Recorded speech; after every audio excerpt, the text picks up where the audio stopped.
You know that being on birth control can actually change the type of partner that you're attracted to, and that is not the only thing that changed for us, because for decades we have been taught that our hormones are like an external part in our bodies, and we just have the option of kind of controlling them. We have the option of waking up today, take a pill, and shut down all the natural process, all the natural production in our hormones without deeply really understand the side effects of the possible consequence that it may have in our bodies. And I decided to make this video because recently I went to a doctor's appointment, and the doctor casually suggested that I should go on birth control. It's safe, no risk, no consequence, just give it a try. And I've been trying a lot doing birth control since I was a teenager and I was struggling with acne. The first solution was always birth control, so I was on and off birth control for years, and every time my body reacted in a bad way, whether it was mood swings, heavy bleedings, or irregular periods, the answer to this problem was always try a different brand of pills. And I trusted the doctors because of course they are professional, but eventually I started doing my own research, and what I learned opened my eyes. I began to understand that the impact that it was having on my body, and that's what I want to share with you today in this video.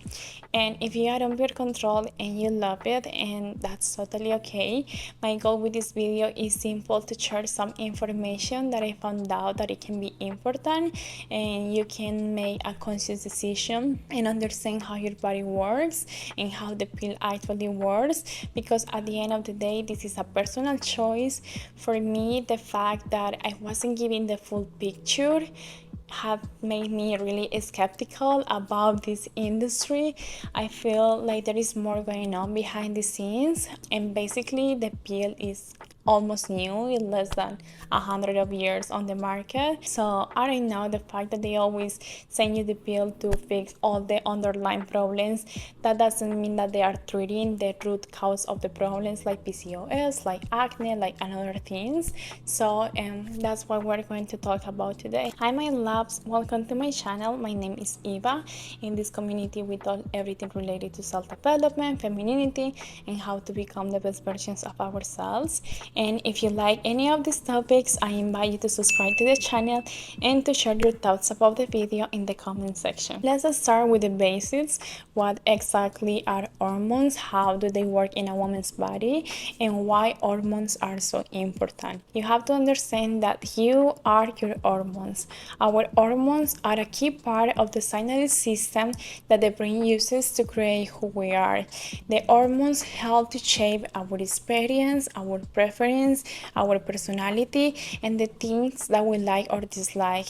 In other words, our hormones are part of this system that makes us who we are, and they shouldn't be viewed as something separate from our identity or like something external to us. Women often go on birth control without realizing that they are shutting down the natural body's hormones production by taking synthetic ones. And since hormones are fundamental to how the brain shapes you as a person, changing them literally changes who you are. And this connection is what we need to understand better, so people can start to having more awareness and try to come back in some way to their own bodies. Hormones make our brain shift and reorganize every month with the end goal of supporting survival and reproduction. If it wasn't important, it wouldn't happen. So when we try to reduce or limit a woman's natural hormonal cycles, we are actually changing some of the key things that makes a woman being a woman. A normal cycle of a woman starts on the first day of the menstruation with our hormone levels really low, and after this first day, one of the hormones called estrogen begins to rise. Her function is coordinate all the activities related to sex and conception, and when the egg is finally ready to be released, this happens in the ovulation times. This is our fertile window. The research, and I am going to let on the description the articles and the sources where I get all this information, show that by this time the ovulation in the fertile window Women smell better to men, look more attractive to men, and their voices are sexier, indicating that the woman is ready to conceive. And after ovulation, another hormone called progesterone begins to rise. The function of this hormone is prepare the woman's body for a possible pregnancy, and it makes a lot of physiological changes. So it makes us feel more sleepier and hungrier. Women by this time are more slow. We don't want to take risks. We are more sensible. We are more tired. So basically, these are the two hormones that balance our bodies and help us to get ready into different stages. And each of those hormonal states are associated with different types of physiological patterns and physiological changes. And that's very normal for being a woman. What happens when you take birth control is that you get a daily dose of synthetic hormones, low levels of estrogen, and higher levels of synthetic progesterone, but it's like a different kind of progesterone because it's not the natural one.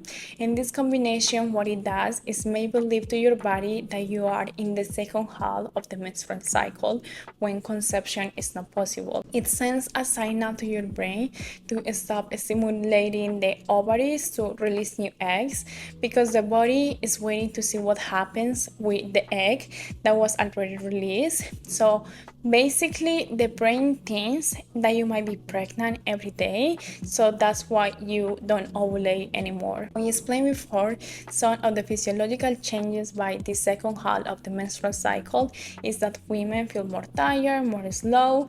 So one side effect of our brain thinking that you might be pregnant every day is that women may feel a little bit less interested in sex, and as well in these parties where we start to see changes in their preference for men. Research has been showing now for about 20 years that when women are in the point in the cycle when estrogen is high, that means in the fertile window during ovulation, women present an increased preference for testosterone cues.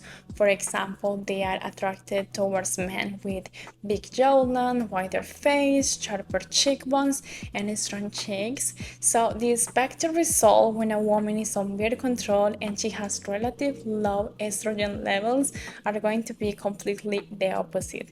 When a woman is in hormonal birth control, they desire men with less masculine face, less masculine voice, and all masculine traits in general. And that is a big problem in today's society because research also show that a woman can get into a relationship with a guy. They decide to get married to have a child. She stopped taking the pill and she stopped being attracted to their partner. And this happens because their natural hormones were always suppressed, causing hormonal chips. And it's almost like she was living with this fake identity that changes all the aspects of who she really is. And we live in a society where men and women often struggle to understand each other. Just imagine masculine men feeling confused because women seems to be more drawn to more feminine guys, and over time these women might not feel fully happy in their relationships because deep down their partner doesn't feel masculine enough for them. That's why I say everything in this universe is made for a reason, and we shouldn't go against it. We should embrace our difference, we should embrace our qualities, understand that everything is created in order to have a balance and live in harmony. Another research showed that women who are in birth control don't have a cortisol response to stress, and this is just a normal response in people who suffer big severe trauma, long depression, or PTSD. And I didn't knew this, and I was freaking out when I realized it because cortisol it was helps the body to adapt to stress. If a woman cannot produce cortisol while she's stressed, it's going to create a lot of side problems with it. Birth control is relatively new, so there are few studies about the long-term effects of the birth control on the woman's body, and some of them, what they found out is that these women tend to be more depressed and anxious even after they stopping to taking the pill. So as you can see, there are so many changes with the pill in the mood, the sexual preference, the partner choice. Therapists also find out that when a woman is in birth control, they really have a hard time on therapy because they are not able to adapt the emotions that they need to work on into their body in a healthy way. And the issue here is that doctors send birth control like crazy for every hormonal problem related to teenagers, usually when they start having issues with acne or things related, and all the chemistry of the brains start to change. And by this age, the brain is not even fully developed because the brain accomplishes their development at the age of 25. So imagine all the changes happening during this gap of period. But how I say at the beginning, this is a personal choice. The goal is make a full intentional choices with real information, but this is something that we need to talk more about. Me personally, I stopped taking the pill 8 months ago after finally listening my body and understanding that it wasn't the right path for me and my health, and after make a big research using a fertility tracker. I'm going to link it here on the description, and it's basically it helps me to monitor all my cycle. This say my basal body temperature, so you have an idea about all your cycle. It shows you fertile window, and if you don't know, the fertile window of a woman is about 5 days, and the ovulation process occurs in 2 days.